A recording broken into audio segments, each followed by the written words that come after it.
धडगाव नगरपंचायतीचा तुगलकी कारभार, मालमत्ता करात थेट 4 ते 6 पट मोठी वाढ.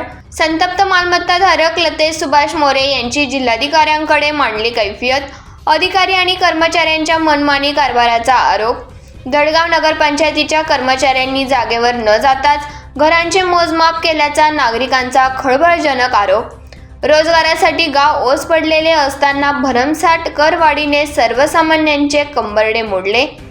एकही स्वतःची शाळा नसताना धडगाव नगरपंचायतीकडून अव्वाच्या सव्वा शिक्षण कराची वसुली.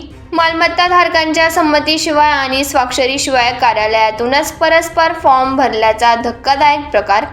मोठ्या शहरांपेक्षाही जास्त कर लादल्याने धडगाव, वडफळ्या, रोषमाळ भागात संतापाची लाट.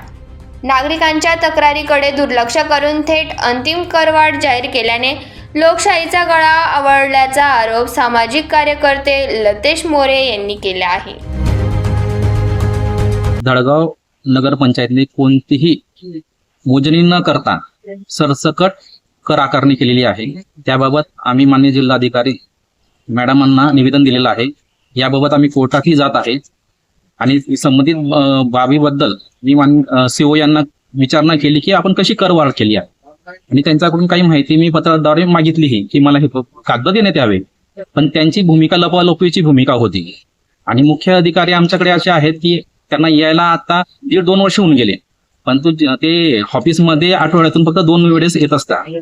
आल्यानंतरही त्यांचा येण्याचा टाइम हा 1-1:30 वाजेचा आहे, जाण्याचा टाइम त्यांचा 4 वाजेपर्यंतचा आहे. त्यांनी फक्त काही ठेकेदारांना आणायचं, त्यांच्या गाडीत बसून यायचं आणि त्यांची काही पैशांची वसुली तेवढी करायची आणि निघून जायचं. धडगावच्या नागरिकांसाठी त्यांना कोणत्याही प्रकारचं काही त्यांना पडलेलं नाहीये. त्याकरता गोरगरिबांवर अन्याय होऊ नये म्हणून आम्ही कलेक्टर मॅडमांकडे पत्र दिलं आहे. मुख्यमंत्र्यांकडे पत्रव्यवहार चालू आहेत आणि त्याबाबत आम्ही कलेक्टर न्यायालयात जात आहे.